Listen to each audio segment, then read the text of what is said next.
Olá, segundo AFD e segundo BFD, disciplina Fundamentos Históricos e Políticos da Educação Infantil.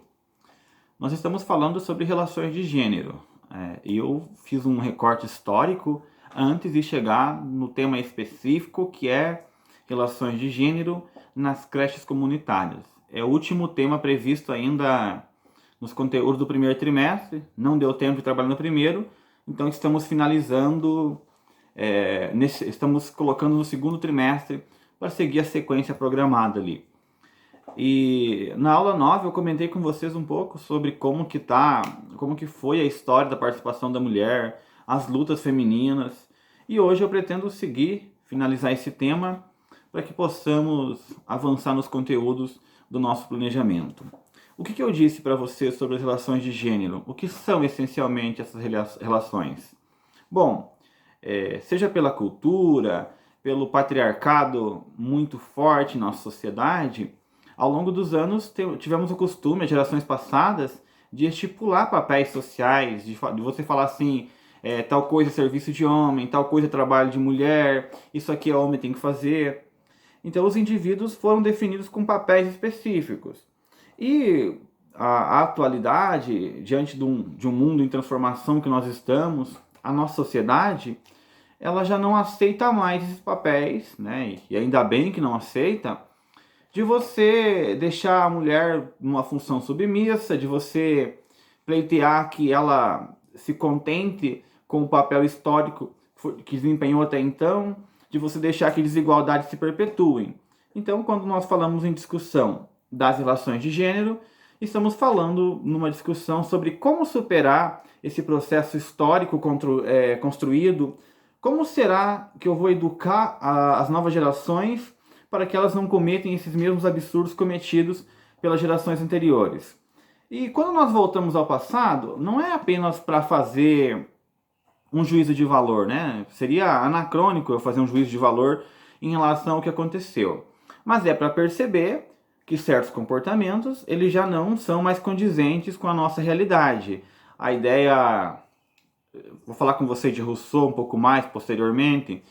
Por exemplo, se eu pego um texto do Rousseau, eu vou falar, nossa, que cara machista, como que ele escreve? Então a realidade muda, os processos de educação modificam, só que às vezes em locais onde a educação não é acessível a todos, em algumas comunidades, algumas práticas machistas permanecem.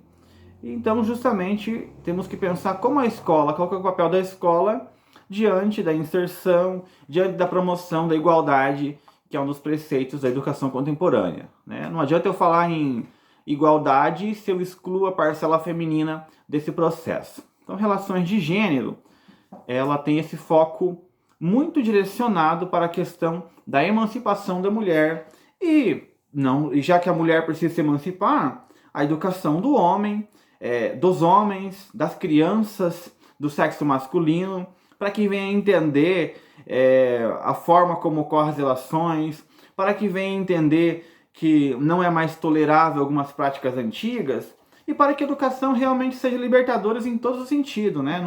Não seja só um discurso. O que adianta ser libertadora na vida pública, enquanto na vida doméstica ainda existe uma certa escravidão em relação em relação ao gênero, né? Normalmente o homem não tem aquele compromisso maior, a mulher fica sobrecarregada. Então são essas questões que a nossa temática está abordando até chegar no papel nosso enquanto educador, principalmente na educação infantil, como desconstruir alguns processos históricos. Eu falei com vocês na aula passada a respeito da participação da mulher na Revolução Francesa, que ela tomou a frente do movimento também, que ela também participou dos protestos e não foi reconhecido seus direitos, né? Aí teve várias cartas protestos solicitando, como que vocês falam que em liberdade, em despotismo do monarca e os homens continuam sendo os déspotas em relação às mulheres?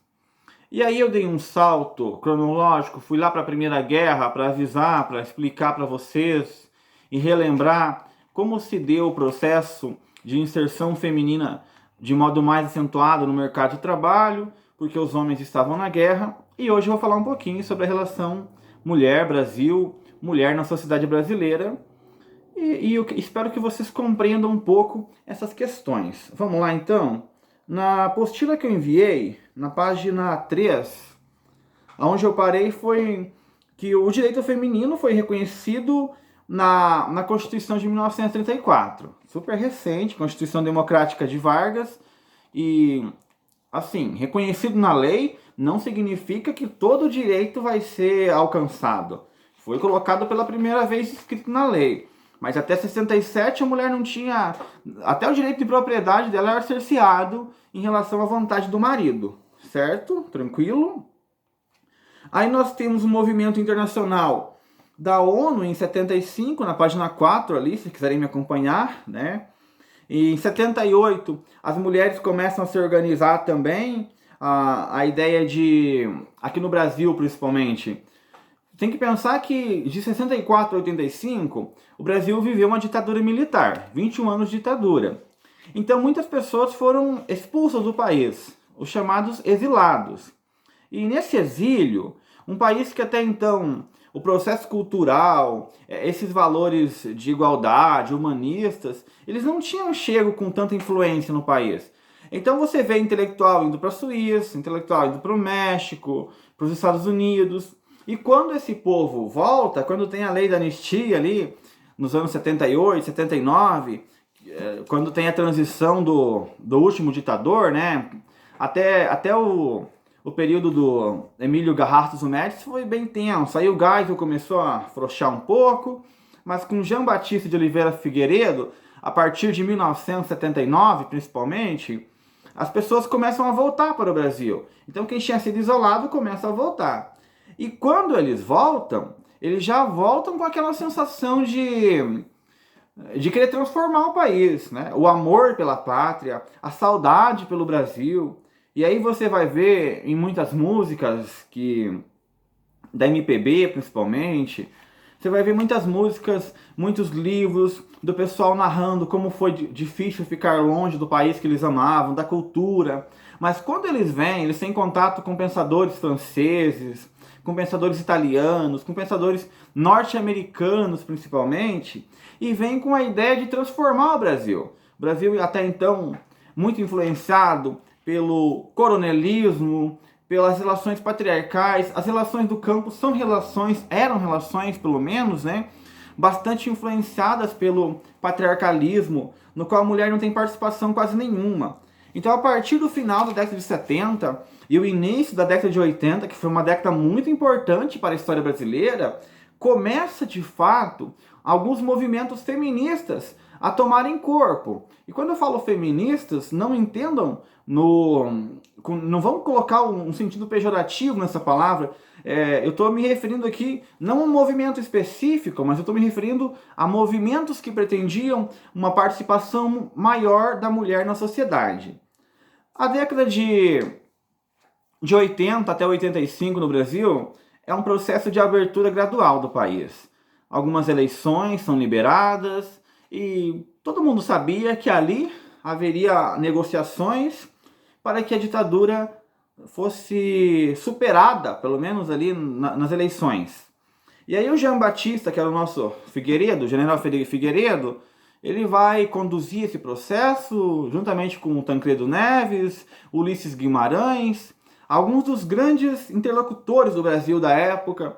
E aí tem Leonel Brizola, tem muitos intelectuais que voltaram, que conheciam essas ideologias, e faz esse processo de transição. 85, chega o fim da ditadura no Brasil e uma nova fase começa.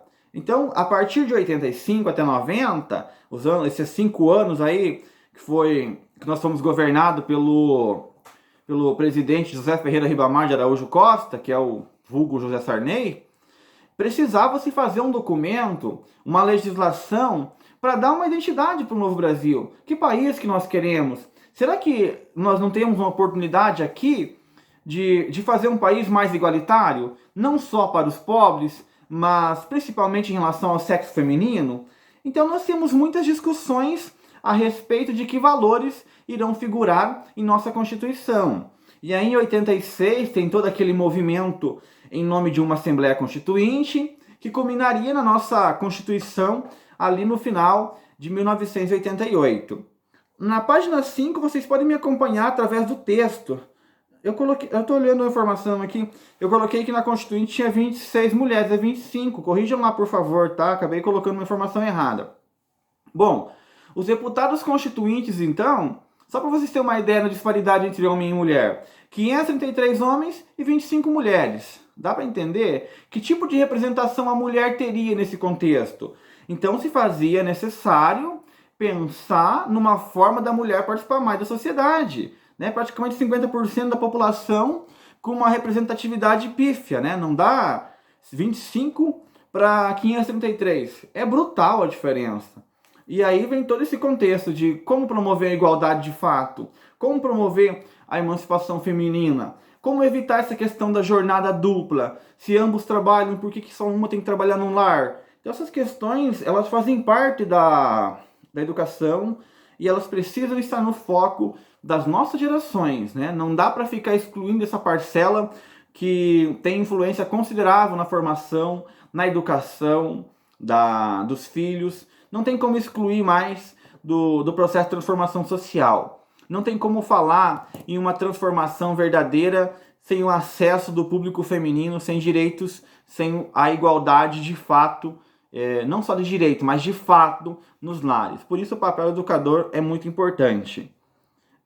Ali na página 5, né, tem algumas informações ali.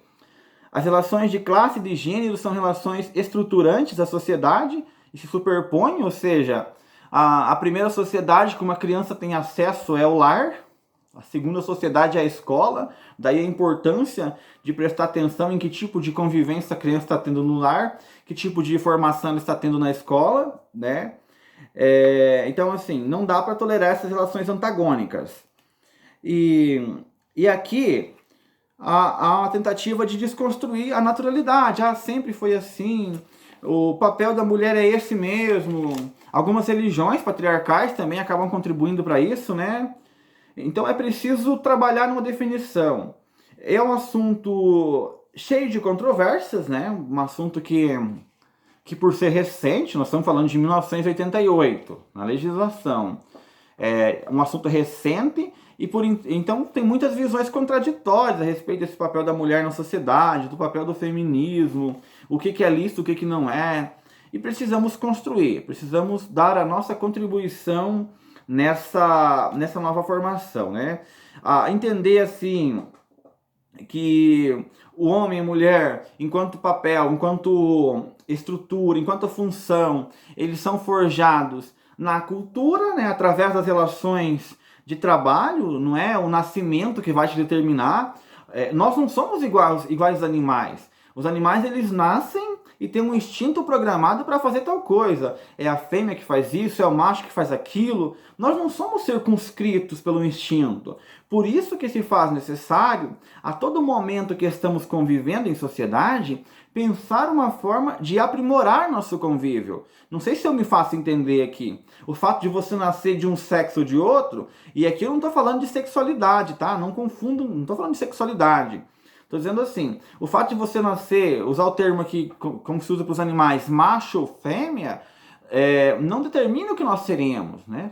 Nós vamos ser determinados pelas relações com os outros indivíduos, pelo meio com o qual nós estamos convivendo. Então é preciso pensar nesse processo de construção social, das funções, dos deveres, dos direitos e como nós vamos lidar para superar tantas contradições que existem, para evitar tantos genocídios aí, uma palavra forte, talvez com um significado exagerado, mas tantas mortes, tanta violência e causar assim tanto prejuízo na formação de nossas crianças, por causa de um lar que é tumultuado, por causa de valores que já não se sustentam mais, valores que são arcaicos e que precisam ser superados para que o nosso país possa, enfim, entrar nessa modernidade, refletir sobre a própria vida, de modo a transformar a maneira como vivemos e aprimorar continuamente. Permitir que homens e mulheres exerçam seu papel, façam aquilo para que se encantem, né, com aquilo que façam, que escolham o que querem fazer, que tenham maior liberdade. Então a luta desse século XXI é uma luta pela liberdade, é uma luta pelos direitos iguais de todos, pela cidadania e pelo reconhecimento que nós, enquanto seres humanos, nos fazemos na e pela sociedade. E assim as relações de gênero vão nos conduzir a um aprimoramento cada vez mais contínuo, desde que deixemos de lado preconceitos, seja por qualquer tipo de motivo, e venhamos a pensar dialeticamente, transformando cada dia, aprimorando nossa prática e nossa vivência. No próximo vídeo, da semana que vem, falarei com vocês um pouquinho sobre educador e gênero, como conduzir essa relação. Como que eu vou falar de gênero em sala de aula? Até onde eu posso ir na educação infantil? Então são essas questões que irei trabalhar. Eu creio que tenha ficado... não sei se ficou claro para vocês o apanhado que eu fiz, o apanhado histórico a respeito do papel da mulher na sociedade, mas a ideia desse vídeo foi justamente falar da disparidade no Brasil e no mundo e de como a mulher foi excluída ao longo da história e de todas as lutas, né, da influência externa. Se todo mundo está passando por esse processo, por que o Brasil demora tanto para passar? Porque o Brasil encarou uma ditadura recente, porque o Brasil tem muitas rupturas, de quando em quando o sistema troca, nossa democracia é super recente e por isso precisamos pensar como construir um país e quais valores serão vigentes. E sempre alinhado, né, com a moralidade mundial, com o princípio de humano estabelecido coletivamente pelas entidades que valorizam os direitos dos homens, das mulheres, das crianças e de todos os seres que compõem esse planeta.